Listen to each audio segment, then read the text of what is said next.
c'est quoi un langage de programmation? La plupart du temps, je pense qu'il est important de définir les fondamentaux, les thèmes fondamentaux pour bien comprendre de quoi il est question. Je pense qu'il est important de bien définir c'est quoi un langage de programmation. Très souvent, on a tellement rajouté des abstractions qu'à un moment, on perd la notion même de base. Un langage, c'est un outil qui permet de communiquer entre différentes personnes. Maintenant, c'est quoi la programmation?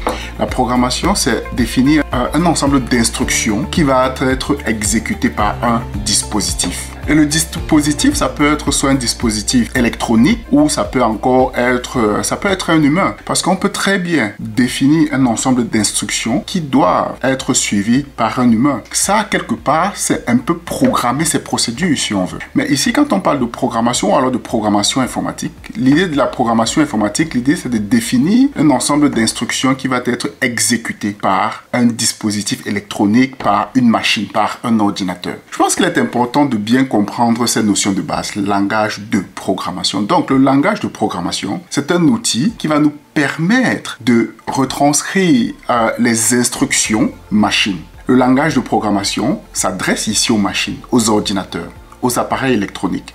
L'idée, c'est d'être à mesure de définir un ensemble d'instructions qui va être exécuté par un dispositif électronique, par une machine. Bien comprendre langage et programmation. Maintenant, quels sont les différents types de langages de programmation? Il en existe deux principalement. Donc, il y a les langages interprétés et les langages compilés. Par exemple, Python est un langage interprété et Java est un langage compilé. C'est quoi la différence entre les deux? C'est que pour le langage interprété, nous écrivons notre programme dans ce langage-là et il y a un interpréteur qui le fait au fil du temps. C'est-à-dire que si nous avons un problème dans la syntaxe de notre programme, dans le programme que nous avons écrit, c'est à l'exécution que nous allons avoir, que nous saurons si notre programme fonctionne ou pas.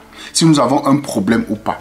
Si nous avons un problème au niveau de la syntaxe, du lexique même, c'est à l'exécution que nous saurons si nous avons bien écrit notre programme ou pas. Par contre, un langage compilé, ce n'est pas le cas. Un langage compilé a une étape intermédiaire avant l'exécution qui est la compilation. C'est-à-dire que nous écrivons notre code dans un langage bien précis. Java est un langage compilé. Récemment, j'ai publié une vidéo où je parlais de langage, où je disais que Java est un langage compilé. Quelqu'un est venu dire en commentaire, non, Java c'est un langage semi-compilé et tout. Mais bon, ça c'est un autre débat. Mais langage est considéré, Java en tout cas est considéré comme un langage compilé. C'est-à-dire qu'il y a, donc je disais, il y a une étape intermédiaire entre le moment où nous avons écrit notre code, avant son exécution, il y a une étape intermédiaire qui est la compilation. C'est-à-dire que nous écrivons notre code, il est compilé et le résultat de la compilation qui est exécuté. Par contre, avec le langage interprété, ce n'est pas ce qui se passe. Avec le langage interprété, nous écrivons notre code et il est directement interprété, il est exécuté. Et c'est seulement au moment de l'exécution que nous pouvons avoir des problèmes de lexique ou de grammaire, par exemple. Par contre, avec le langage compilé, ce n'est pas le cas. Si nous avons un problème de syntaxe, de lexique, au moment de la compilation, le compilateur nous dira si nous avons un problème, par exemple, il y a des erreurs de compilation. Maintenant, quand on parle des erreurs de compilation, par exemple, qu'est-ce que je peux dire? Qu'est-ce que je peux citer ici comme exemple de compilation?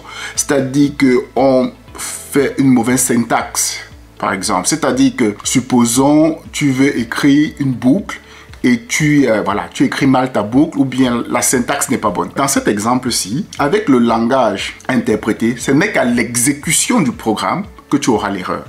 Alors qu'avec le langage compilé, l'étape de compilation te générera déjà une erreur pour te dire que non, il y a quelque chose qui ne va pas avec ton programme. Donc, tu ne vas pas attendre l'étape de l'exécution. Les deux langages ont leur avantage. Les langages interprétés, ici, ont l'avantage généralement d'être très rapides. Et les langages compilés ont l'avantage que, l'un des avantages en tout cas, c'est que le code, du moins, qui va être exécuté, c'est le code au moins qui passe l'étape de compilation. C'est-à-dire que la compilation au moins est déjà bonne. Maintenant, il peut y avoir des erreurs d'exécution. Donc des erreurs qui interviennent au moment de l'exécution. Ça, c'est autre chose. Ça, ce n'est pas lié à la compilation, mais on va dire peut-être à la logique écrite dans le code en lui-même. Actuellement, parlons de l'évolution des langages de programmation. Aujourd'hui, la plupart des langages que nous avons sont des langages qui ont donc on a rajouté des abstractions si on veut. C'est-à-dire qu'à la base, les langages, les tout premiers langages, c'était vraiment des langages très près de la machine, c'est-à-dire très près du matériel en lui-même. Par exemple, le C qui est très près de la machine, c'est dans un langage comme le C, c'est le programmeur qui gère tout ce qui touche à la mémoire, qui doit écrire du code pour la gestion de la mémoire et tout ça. Si nous prenons par exemple le langage comme... comment le nom de ce langage m'échappe. Comment ça s'appelle encore? Allez, je vais aller le rechercher. Je vais aller chercher ce langage très vite.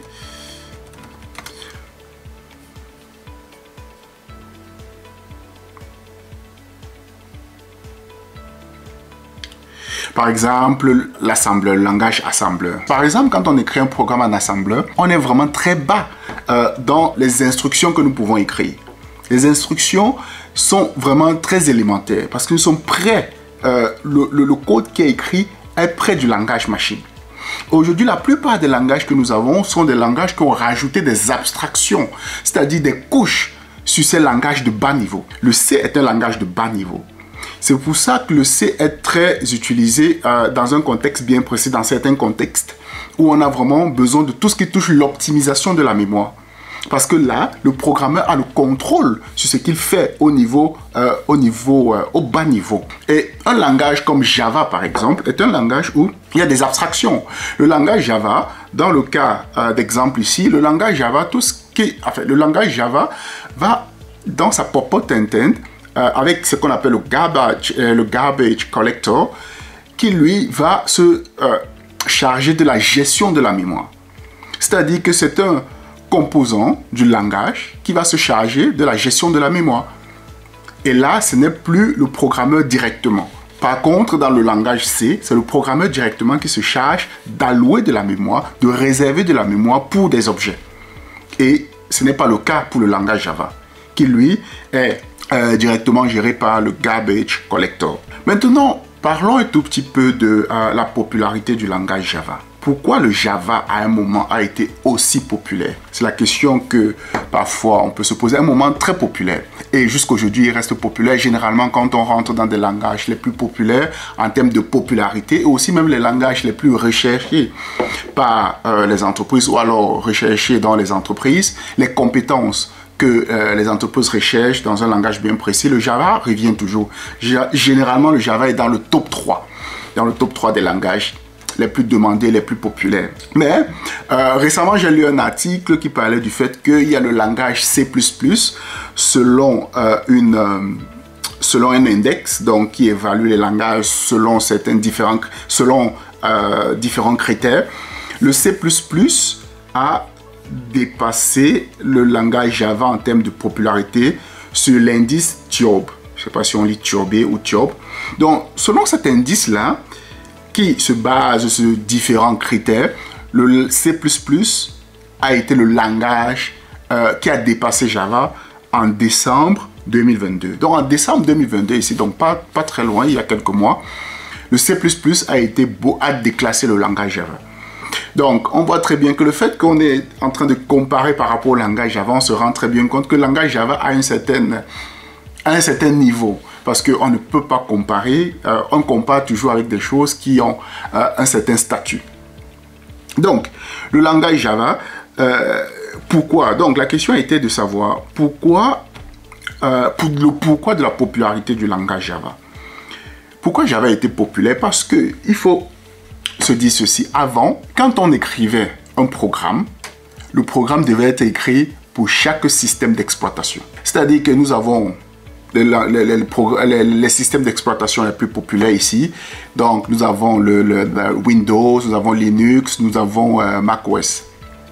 Donc, pour chacun de ces systèmes d'exploitation-là, avant, quand on devait écrire un programme, on devait écrire un programme spécifique pour Windows, un programme spécifique pour Linux et un programme spécifique pour macOS. Pourquoi? Parce qu'un langage de programmation communique avec le système d'exploitation. Et la façon donc de communiquer avec le système d'exploitation est différente en fonction donc la façon de communiquer avec le système d'exploitation. Chaque système d'exploitation, ok, je vais le dire autrement. Chaque système d'exploitation a sa spécification. Donc, définir la façon de l'utiliser ou alors de manipuler certains éléments. C'est-à-dire que si tu veux créer un fichier, tu vas communiquer avec le système d'exploitation pour lui dire de créer un fichier, par exemple, sur le disque dur. Vu que c'est le système d'exploitation qui communique avec le matériel, ou encore à l'instant ici, c'est le kernel du système d'exploitation qui communique avec le matériel de la machine. Donc, quand il faut créer un fichier, par exemple, un exemple, je pense que c'est très concret ici, quand il faut créer un fichier, notre programme va communiquer avec le système d'exploitation et va demander au système d'exploitation de créer un fichier. Mais chaque système d'exploitation a sa spécification pour recevoir la commande de création d'un fichier. Donc, c'est-à-dire que quand on écrivait un programme, il fallait écrire le programme, un programme spécifique pour chaque système d'exploitation. Java, ensuite, est venu avec le concept de build once, run everywhere. Donc, je répète, build once, run everywhere. Donc, pour traduire tout simplement, construis ton programme une seule fois et exécute-le partout. Donc, quand Java est venu avec cette... C'était considéré comme une révolution parce que j'ai lu même un article où on disait que on a parlé du langage Java dans les revues business. Donc des revues business qui parlent de business ont parlé du langage Java parce que pour dire à quel niveau c'était une révolution. Java est venu avec une couche intermédiaire qui est ce qu'on appelle le JVM, Java Virtual Machine. C'est-à-dire que maintenant, pour chaque système d'exploitation, il y avait une machine virtuelle bien précise. C'est-à-dire qu'il y a une machine virtuelle pour Windows, qui lui là est spécifique au système d'exploitation Windows. Il y a une machine virtuelle pour Linux et il y a une machine virtuelle pour macOS. Et maintenant, le code que nous allons compiler, le résultat de la compilation de notre programme Java, c'est-à-dire que nous écrivons notre programme en Java, nous le compilons, nous avons nos classes, nous avons ce qu'on appelle le bytecode qui est un code intermédiaire avant l'exécution, en fait le code qui va être exécuté. Donc nous avons notre programme Java, nos classes .java, ensuite qui vont être compilés, nous allons avoir les points classes, nous allons avoir en fait du bytecode. Et c'est à partir de ce bytecode là que notre JVM, donc notre Java Virtual Machine, va exécuter ce bytecode là. Donc ça veut donc dire que des gens n'avaient qu'à construire le programme qu'une seule fois et le compiler, et le résultat de la compilation de leur programme pouvait être exécuté sur différents systèmes d'exploitation. C'est la révolution, ou alors c'est l'idée qui est venue avec Java. Et c'est ça qui a fait de Java un langage très populaire jusqu'aujourd'hui. Jusqu'aujourd'hui, Java, dans la plupart des indices d'évaluation en termes de popularité ou encore même dans les offres d'emploi, autant pour moi, même dans les offres d'emploi, Java est le langage qui revient encore et encore. Donc, maintenant, parlons des langages les plus populaires. Quels sont les langages les plus populaires? Parce que il faut bien faire la distinction ici, que quand je parle de langage populaire, les langages les plus demandés en entreprise, c'est pas la même chose. Même si les langages populaires sont souvent demandés également en entreprise. Un langage populaire peut tout simplement être populaire parce que les développeurs ont une certaine affinité avec ce langage-là. Mais par contre, on peut avoir une affinité avec le langage, les développeurs peuvent avoir une affinité, mais les entreprises n'ont pas encore une grosse demande concernant ce langage. J'ai parcouru quelques index qui évaluent les langages en termes de popularité. Et la plupart du temps, il y a top 3. Donc, on va parler ici du top 3. Donc, on va peut-être parler des 5 premiers langages. La plupart du temps, il y a le top 3. Il y a dans ce top 3-là, comme tu peux certainement l'imaginer, il y a Java, bien sûr, dans le top 3, la plupart du temps. Java, même si ici, comme je l'ai dit précédemment, il y a en décembre 2022, le C++ a dépassé le Java en termes de popularité. Donc, ici, nous reprenons. Ici, je suis sur 2 principaux. Donc, ici, sur 3 index. Donc, TIOB et index. Ici, il parle d'index de Mars, de Mars, autant pour moi. Ici, en fait, il parle des... En fait, c'est un index qui évalue le langage de programmation mois après mois. Et ici, on peut voir que en fait le langage en termes de popularité, donc nous voyons que le premier c'est le Python. Le premier c'est le Python. Ensuite, le deuxième c'est le C, le langage C, parce que le C est très utilisé dans tout ce qui touche dans des technologies embarquées, puisque c'est un langage vraiment de très bas niveau.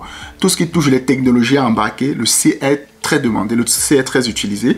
En troisième position, sans très grande surprise, c'est le Java. Et en quatrième position, c'est le C++. Et en cinquième position, c'est le C#. Donc, ça, c'est l'indice, selon l'indice TIOB, des langages de programmation les plus populaires. Donc, exactement, l'indicateur des langages les plus populaires. Lui, il se base sur un certain nombre de critères. Donc, ici, il se base principalement sur les ingénieurs, sur les développeurs, pour établir la popularité d'un langage. OK. Donc, ici, par contre, il y a un autre site qui parle en termes en fait, qui évalue également la popularité d'un langage. Mais par contre, ce site-là, pour évaluer la popularité du langage, lui se base ou se focalise sur le nombre de recherches qui est fait dans les différents navigateurs. Donc, lui, il va plutôt s'orienter sur les recherches faites au sein des navigateurs.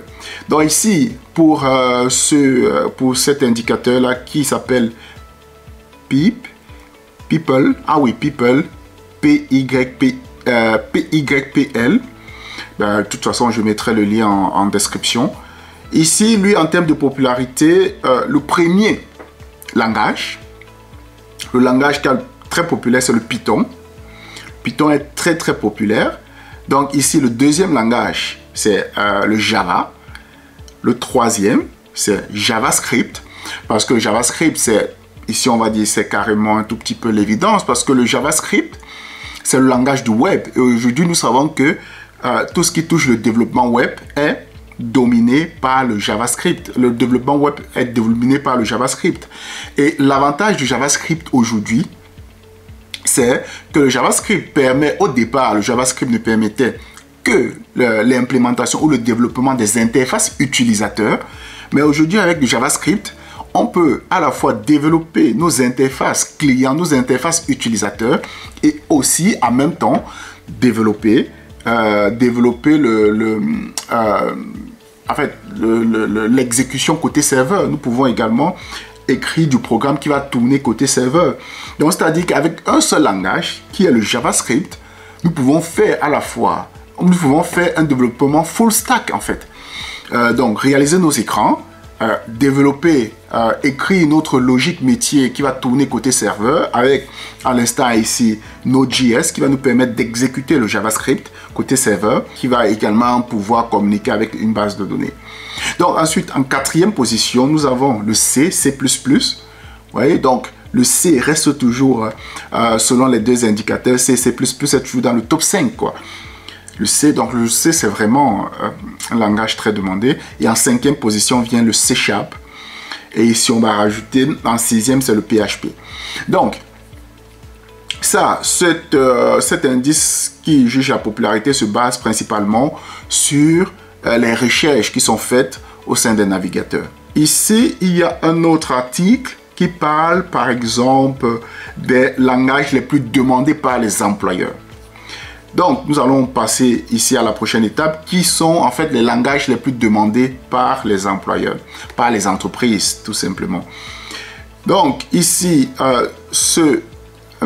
cet article, en fait, parle d'un rapport qui a été fait par HackerRank Developer Skills Report. Donc, selon ce rapport-là, les langages les plus demandés en entreprise, ça demandé par les employeurs. Nous allons parler des... Bon, écoute, ok, je pense qu'on va vraiment citer tous les différents langages. En dernière position ici, dans leur classement en tout cas, donc ici c'est HackerRank qui parle des différents langages les plus demandés en entreprise. Ça c'est pour quelle année? Peut-être ici c'est 2023. Ici, c'est 2023. Ok, 2023 en fait. Ah non, ok, ça c'est 2022. Donc ici, il parle des langages, les langages en termes de volume. Donc en termes de volume d'offres d'emploi en fait. Ici, là, nous allons citer ces différents langages. En dernière position vient le Ruby. Ensuite vient Swift. Ensuite, nous avons le langage C en termes d'offres d'emploi. Ensuite, nous avons le PHP. Ensuite, nous avons le langage R. Nous avons TypeScript. Nous avons, après TypeScript, nous avons le langage Go. Et nous avons Go. Et après Go, nous avons C#. Et après C#, nous avons Bash. Donc, maintenant, nous tombons dans le top 5. Dans le top 5 des langages de programmation les plus demandés en entreprise en termes de volume, en tout cas en termes d'offres d'emploi. Nous avons en 5e position le JavaScript. C'est un peu normal parce que voilà, comme on l'a dit, le JavaScript, c'est le langage qui domine le web. En 4e position, nous avons le C++. Ouais.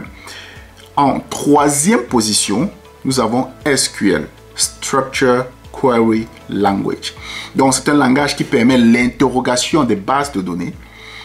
Donc, ici en 3e position, le SQL, très demandé par les entreprises. Et en 2e position, dans le top 2, en 2e position, nous avons, je pense que sans grande surprise, nous avons le Python. Python, de plus en plus très demandé par les entreprises, le Python. Et en première position, d'après vous, allez, roulement de tambour. En 5e position, en première position, autant pour moi, en première position, nous avons le langage Java.